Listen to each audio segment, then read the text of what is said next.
Salve, salve pessoal, bom dia, começando a live número 45 nessa quarta-feira, avançando em mais um capítulo do livro Grouped, do Paul Adams, capítulo 3, muito bom, muito interessante, porra, animadão de ler esse livro de novo, pra ser sincero com vocês. Tô curtindo demais essa releitura e tô curtindo ainda mais a possibilidade de compartilhar com vocês nessas lives diárias, porque não tenho dúvidas que o conteúdo daqui, especialmente já nesse terceiro capítulo, eu vejo que vai ajudar aí na distribuição, na criação de conteúdo de cada um de vocês. Então, bom dia Viviane, bom dia Marcelão, bom dia Eric, bom dia Rafa, pessoal que está entrando aí sempre presente, muito legal ter vocês aqui. E hoje a gente vai falar do capítulo 3, então, do livro Grouped, do Paul Adams. E nesse capítulo 3, o tema do capítulo é que nós somos influenciados de acordo com a maneira na qual estamos conectados, ou melhor, a forma como a gente está conectado, as nossas conexões nos influenciam a partir disso. O Paul Adams até brinca que num futuro próximo as redes sociais, né, os anúncios das redes sociais, eles serão mais eficazes se nós tivermos a possibilidade de selecionar a rede do público que a gente quer atingir e não a demografia ou a psicografia dessas pessoas, mas a personalidade da rede de cada um. Muito interessante, um capítulo muito bom. Nos próximos minutos aqui eu vou falar para vocês qual é o ponto fundamental para você criar um conteúdo viral, um conteúdo que se espalha. O primeiro ponto, vamos dizer assim, né, um comecinho aí do que o Paul Adams ele desenvolve nessa linha argumentativa ao longo de todo o livro, certo? Então, ele começa falando que nós todos já nascemos em redes, certo? Quando a gente nasce de pai e mãe, beleza? E isso é o que forma a nossa primeira rede. Os nossos pais e as nossas mães, obviamente, têm famílias distintas e essas famílias começam a formar a nossa rede social, certo? As nossas famílias têm amigos, né? Cada membro dessa família tem amigos. Então a gente começa já a imaginar como é a rede social de uma criança recém-nascida. Uma rede social que não é controlada por ela. Isso é muito importante, né? Então, essa é a rede social que a gente já nasce, a gente não tem controle sobre ela, mas que é influenciada, né? Então, as mensagens, os pensamentos, a cultura que é disseminada nessa rede influencia nós no centro dela, vamos colocar assim. Mas a partir do momento que a gente se desenvolve, que a gente começa a crescer, a gente a gente entra em contato com outras pessoas que estão fora dessa rede. Por exemplo, na escola, né? Ali com, sei lá, 3, 4, 5 anos, eu não sei quantos anos uma criança vai para a escola, mas ela começa a interagir com professores, né? Com funcionários da escola, claro, com os amigos, colegas, e essa rede social ela começa a aumentar. Claro que na criança ela não tem tanto controle, ela não tem tanta percepção do que ela está fazendo. Mas à medida que a gente envelhece, o que o Paul Adams traz é que nós temos controle sobre a nossa rede social, certo? Sobre o que a gente faz, com quem a gente conversa, né? Com quem a gente se comunica.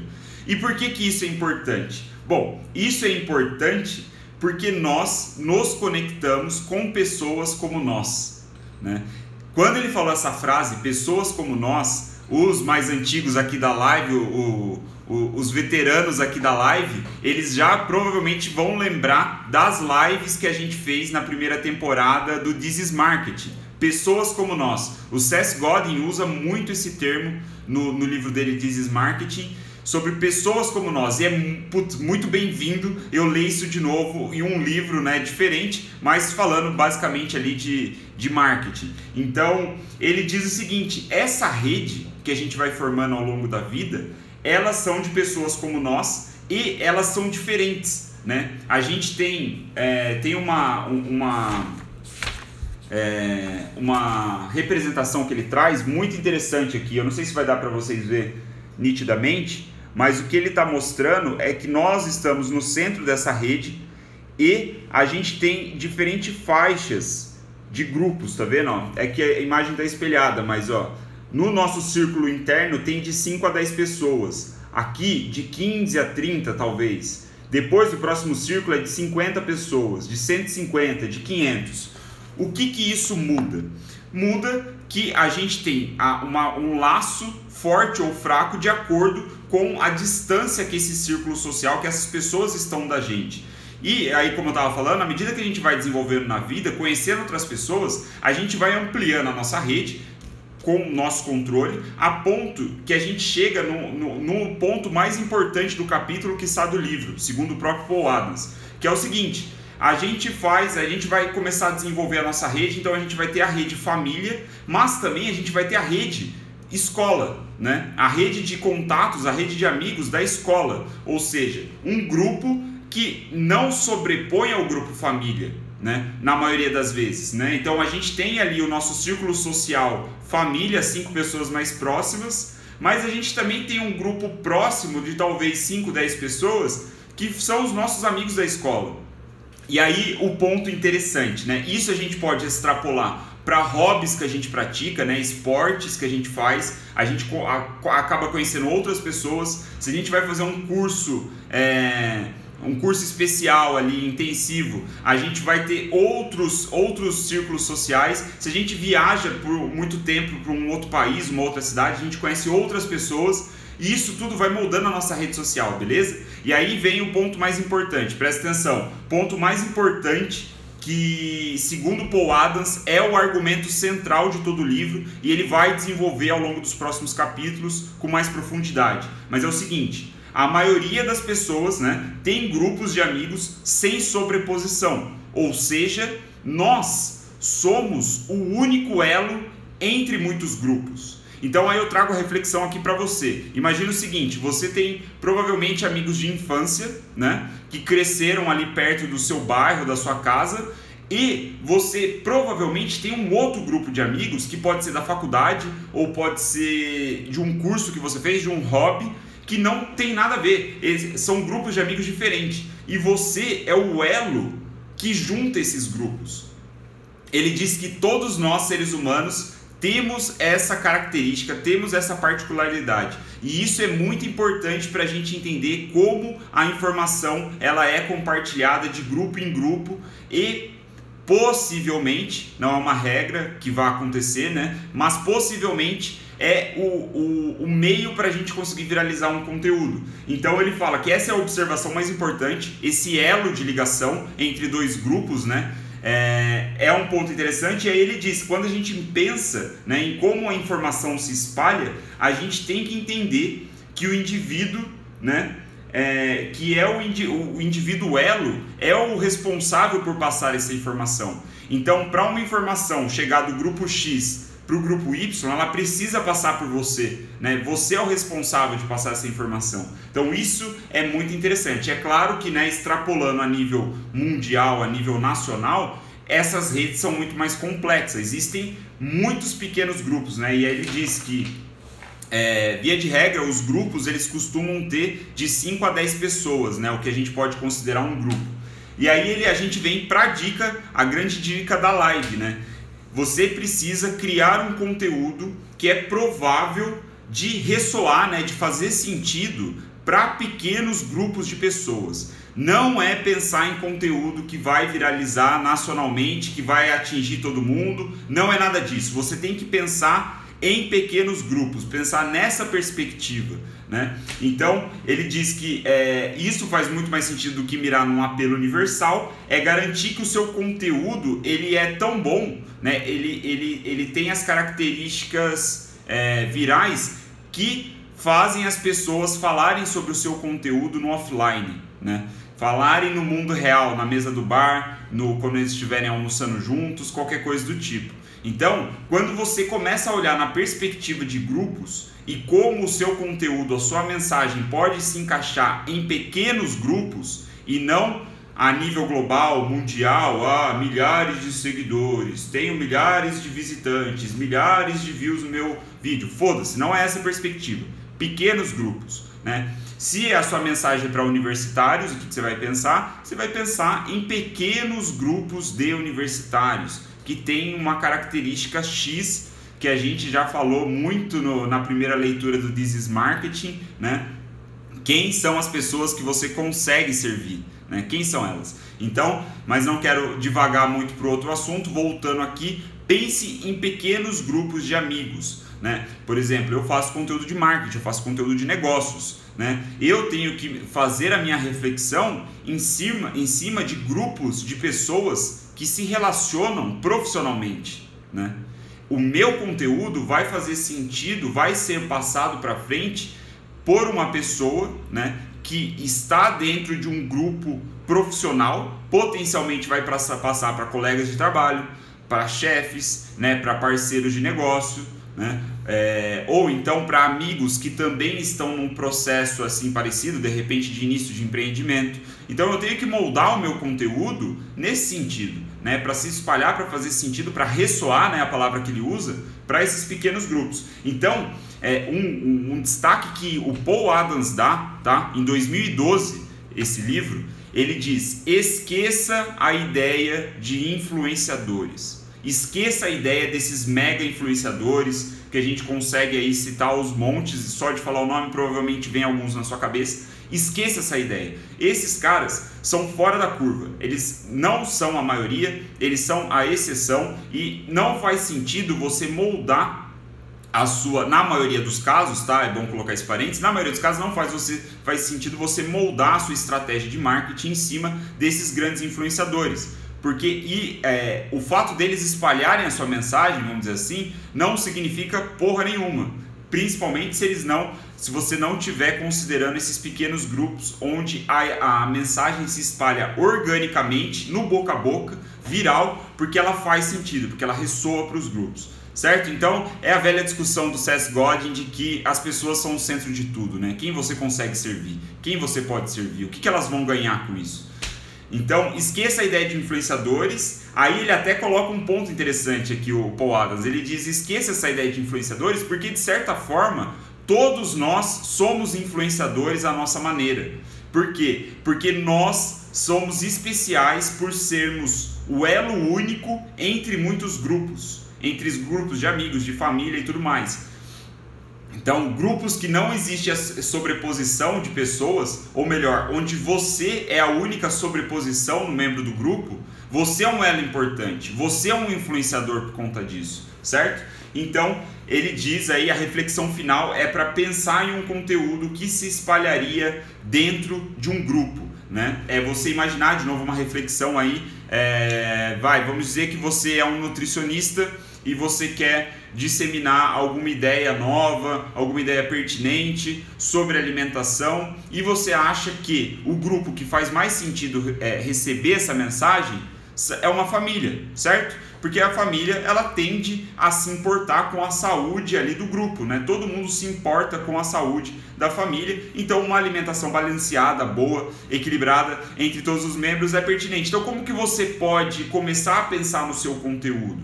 Você começa a pensar no seu conteúdo de uma forma onde você consiga moldar ele para que uma mãe de família passe para o pai, passe para o filho, né? Para a filha adolescente. Né? De repente a filha adolescente ela tá vendo técnicas ali de emagrecimento que não faz tanto sentido. Às vezes você criar um conteúdo, olha pra você ver, isso é uma ideia de conteúdo que pode ser viral de certa forma.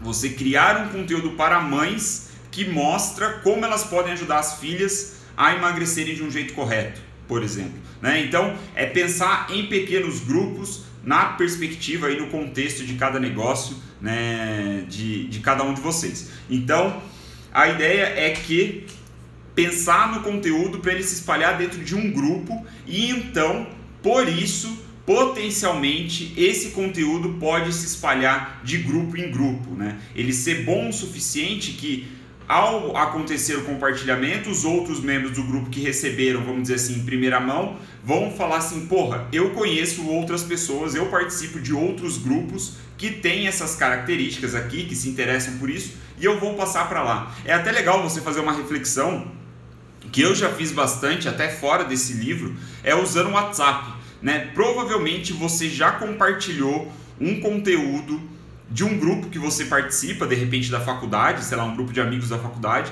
você compartilhou em outro grupo de amigos que é o grupo de amigos de infância. Você já fez isso? Eu já fiz muito, né? Eu participo de grupos que eu já me peguei falei, caralho, que interessante, né? Eu tenho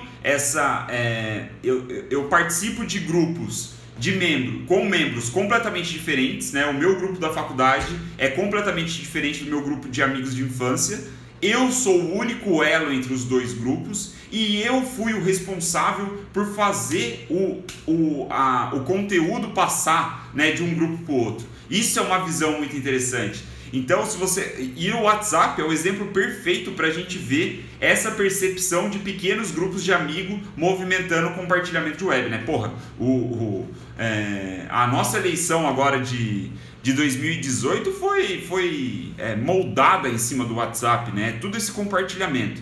Então, a última reflexão que o Paul Adams traz para a gente fechar a nossa live é que nós temos uma limitação, uma barreira quanto a essa perspectiva de grupos, que é a seguinte: os grupos eles sofrem com a limitação que é chamada de homofilia, né? Que eu até fui buscar aqui para ter certeza o que era o significado. Homofilia é a semelhança de vida a uma mesma origem. Então, por exemplo, né, aqui deixando mais palpável, o que é essa homofilia que vai limitar os grupos onde a informação pode se espalhar? Bom, a semelhança pode ser de renda, pode ser de raça, pode ser de geografia, né, de origem, pode ser de educação, pode ser de hobby. Como isso, na prática, o que isso representaria? Significa que você ser um elo único entre vários grupos, mesmo que você seja esse elo único, mesmo que os grupos tenham membros diferentes, provavelmente os grupos compartilham características parecidas, por exemplo, a nível de renda, né? Se você tem uma renda muito alta, é provável que, embora você participe de grupos diferentes, existe uma característica comum desses grupos que todas as pessoas, né, ou a maioria, tem uma renda alta. Certo? Porque essa característica é de você, a sua vida, né, guardadas as devidas exceções aí, na sua vida você foi se desenvolvendo, foi se relacionando com pessoas que estavam no seu círculo social, né? Nesse exemplo, pessoas com renda alta. Da mesma forma, a geografia, né? Dificilmente você vai participar de um grupo de Fortaleza, no Ceará, sendo que você nasceu em São José dos Campos, em São Paulo, certo? Então, a gente tem essa questão, essa limitação nos grupos, mas essa limitação ela pode ser usada a nosso favor justamente para criar um conteúdo personalizado, né, para cada grupo, para cada característica em questão. Então, essa é a homofilia, essa é a limitação, é um limite que nós temos, né, que é um limite para a nossa conexão, né, para a nossa conexão de rede. Eu aqui em São José dos Campos dificilmente me conectaria, teria grupos, claro que a internet muda um pouco essa questão, mas dificilmente eu teria um grupo, uma conexão com uma pessoa no Nordeste do país. Então é mais ou menos essa ideia. Eu acho que faz mais sentido para a educação, né, para o seu nível de educação, para o que você se interessa, para o seu hobby, coisas desse tipo, certo? Ah lá, a Rafa colaborando aqui, mandou um comentário: o governador da RJ do Rio foi eleito com base no WhatsApp e Facebook. Era totalmente desconhecido e fora da política. Então, é isso, é o vínculo, né? Existiam esses vínculos entre pequenos grupos de amigos que foi disseminando a informação. Caramba, não é possível que... Olha lá, só porque eu falei de Fortaleza, a gente tem a Juba deu alto, eu não sei, é a Ju, né, eu imagino. Juliana, agora eu não lembro o seu nome, não sei o seu nome, mas olha aí, de Fortaleza, só porque eu dei o exemplo. Bizarro. Mas pessoal, acabamos por aqui. Um capítulo recheado de grandes ideias, muito foda, muito bom. Deixei muita coisa de fora para a live não ficar muito grande, estou tentando ser o mais direto e objetivo possível, trazendo apenas as grandes ideias, né? O ouro do ouro, a nata da nata. E eu espero que tenha feito sentido para você, tenha começado a formar aí uma ideia melhor do que é essa viralização, de como você entender melhor o compartilhamento de informação, o compartilhamento de conteúdo. Lembrando, Paul Adams, o cara que foi responsável, um dos responsáveis pelo desenvolvimento do feed de notícias do Facebook como a gente conhece hoje, né? Um cara fudido, fantástico. Isso aqui é tudo que ele estudou para modelar o Facebook do jeito que a gente conhece hoje. Então, trazer isso aqui para vocês é um privilégio para mim. Muito obrigado pela atenção, muito obrigado por quem assistiu agora, para as pessoas que vão assistir depois. Eu sei que agora muita gente está esperando pelo Spotify, pelo YouTube. Vou disponibilizar isso em breve, assim que eu tiver um tempo livre.